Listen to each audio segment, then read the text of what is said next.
बुद्धिमान, इंटेलिजेंट, यह ऐसा शब्द है जिसे तारीफ और तंज दोनों की अंदाज में कहा जाता। यह काम बिगड़ जाता है तो उसे तंज कसते हुए कहा जाता है कि खुद को बुद्धिमान न समझो। वहीं यदि किसी कार्य को सफलतापूर्वक कर दिया जाता है या किसी मुश्किल परिस्थिति का हल निकाल लिया जाता है तो हम कहते हैं बहुत बुद्धिमान है। लेकिन प्रश्न यह है कि वास्तव में बुद्धिमान कौन है और कैसे बना जा सकता है बुद्धिमान।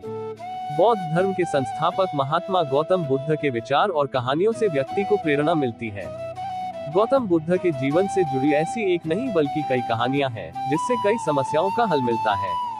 इन्हीं में एक है बुद्धिमान होने की परिभाषा। बुद्धिमान की परिभाषा और इसका सही अर्थ गौतम बुद्ध के जीवन से जुड़ी एक कहानी पर आधारित है। बुद्धिमान से जुड़ी गौतम बुद्ध की कहानी। एक गांव में एक लड़का था जिसका दिमाग बहुत तेज था। उसकी यह खासियत थी कि वह किसी भी चीज को बहुत ही आसानी और कम समय में सीख लेता था, जबकि उसी चीज को सीखने और समझने के लिए अन्य लोगों को काफी समय लग जाता था। लड़के की यह ख्याति दूर दूर तक फैल गई। सभी लड़के की तारीफ में कहने लगे कि उसके जितना बुद्धिमान कोई नहीं है। लड़का चित्रकारी, मूर्ति बनाना, गीत गाना जैसे अन्य कई चीजों को जानता था। अपनी प्रसिद्धि को बढ़ाने के लिए वह अन्य काम और चीजों को भी सीखने लगा। इस तरह से उसे अपनी बुद्धिमत्ता पर अहंकार हो गया, क्योंकि वह साधारण व्यक्ति होकर कई असाधारण काम भी आसानी से करने लगा था। एक दिन लड़के का सामना भगवान गौतम बुद्ध से हुआ। लड़के को खुद पर खूब अहंकार था और इस कारण उसे किसी से ईर्ष्या नहीं होती थी, क्योंकि वह खुद को ही श्रेष्ठ समझता था। लेकिन पहली बार उसे गौतम बुद्ध को देख ईर्ष्या हुई और वह अपनी तुलना बुद्ध के साथ करने लगता है। वह देखता है कि बुद्ध के पास भिक्षा मांगने के लिए एक कटोरा है और उसके पास अपार धन। बुद्ध ने साधारण वस्त्र धारण किए थे और उसके वस्त्र कीमती थे। बुद्ध नंगे पैर थे और वह नंगे पांव जमीन पर पैर भी नहीं रखता था। इस तरह से लड़का एक नहीं बल्कि कई चीजों से गौतम बुद्ध के साथ अपनी तुलना करने लगा। हर चीज से तुलना करने के बाद वह मन ही मन सोचता है कि आखिर मैं इस भिक्षु के साथ अपनी तुलना क्यों कर रहा हूँ, जबकि इसका और मेरा जीवन बिल्कुल अलग है। वहाँ मौजूद सभी लोग गौतम बुद्ध का सम्मान कर रहे थे। लड़का सोचने लगा कि आखिर इनमें ऐसा क्या है जो मुझ में नहीं है, जिस कारण मेरे भीतर इनके प्रति ईर्ष्या पैदा हो गई।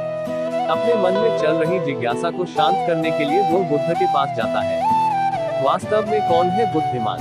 बुद्ध के पास जाकर वह कहता है, मैं इस गांव का सबसे बुद्धिमान व्यक्ति हूँ और आप अपने आसपास जो भी देख रहे हैं, मैं वह सब करना जानता हूँ। मैं किसी भी कार्य को बहुत कम समय में सीख लेता हूँ, इसलिए सभी लोग मेरा सम्मान करते हैं। लेकिन फिर भी आपको देख मेरे भीतर ईर्ष्या पैदा हो गई। इसलिए मैं जानना चाहता हूँ कि आपकी उपलब्धि क्या है। सभी आपको इतना आदर सम्मान क्यों दे रहे हैं?